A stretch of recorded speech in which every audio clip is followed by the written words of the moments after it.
Assalamualaikum warahmatullahi wabarakatuh. Perkenalkan, nama saya Lawia dengan NIM 859177778.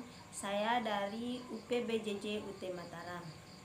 Pada kesempatan kali ini saya akan melakukan praktikum tentang sifat-sifat cahaya, yaitu sifat pemantulan cahaya. Alat dan bahan yang digunakan: yang pertama ada cermin datar, yang kedua ada sendok sebagai cermin cembung dan cermin cekung, yang ketiga ada lilin, yang keempat ada busur derajat, yang kelima ada sisir, yang keenam ada senter, yang ketujuh ada penggaris, yang kedelapan ada kertas putih atau layar.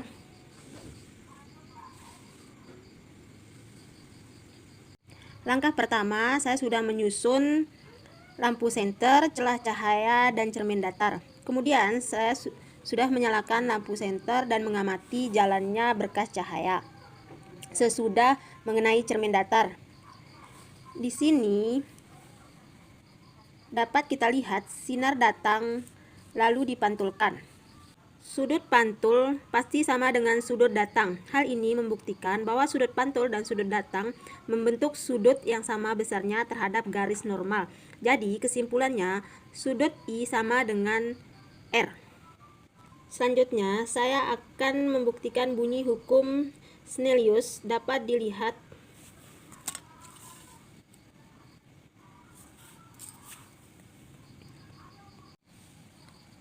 dilihat ketika sudut datang sebesar 80 derajat, maka sudut pantulnya sebesar 80 derajat juga.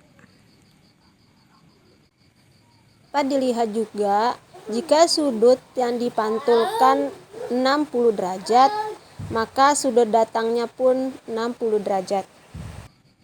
Kemudian percobaan selanjutnya saya akan meletakkan benda. Di sini saya meletakkan lilin di depan cermin datar dan saya akan mengamati bayangan selama benda itu saya geser-geserkan di depan cermin datar. Kemudian saya akan mencatat sifat-sifat bayangan yang dibentuk oleh cermin datar. Ketika saya meletakkan lilin di depan cermin datar, bayangan yang terbentuk adalah sama besar, tegak, dan juga maya. Kemudian saya geser lilinnya, bayangannya pun ikut bergeser sesuai dengan yang saya lakukan. Ketika saya dekatkan, bayangan juga ikut mendekat. Ketika saya jauhkan, bayangan juga ikut menjauh. Kemudian ketika saya ukur menggunakan penggaris, juga antara cermin dan lilin sama dengan jarak antara bayangan dengan cermin. Di sini jaraknya sama-sama 18 cm. Jadi bayangan pada cermin datar adalah maya, tegak, dan sama besar. Kemudian percobaan selanjutnya adalah pemantulan cahaya pada cermin cembung. Ketika saya mendekatkan cermin cembung pada lilin, cahaya tersebut akan dipantulkan dan sinar pantul akan menyebar. Dapat dilihat pada layar putih sinarnya menyebar, lalu ketika cermin cembung saya jauhkan, cahayanya menyebar makin luas. Jadi sifat bayangan cermin cembung adalah maya, tegak, dan diperkecil. Percobaan selanjutnya adalah percobaan pemantulan cahaya pada cermin cekung. Ketika saya mendekatkan cermin cekung di depan lilin, dapat dilihat cahayanya terkumpul dan berfokus pada satu titik. Hal ini dikarenakan cermin cekung mengumpulkan dan memfokuskan cahaya pada saat cermin didekatkan. Pada saat cermin didekatkan, sifat bayangan yang terbentuk adalah maya, tegak, dan diperbesar. Pada saat cermin dijauhkan, cahaya yang terbentuk adalah nyata, terbalik, dan diperkecil. Kemudian saat cermin ada di tengah-tengah, bayangan yang terbentuk adalah nyata, terbalik, dan diperbesar.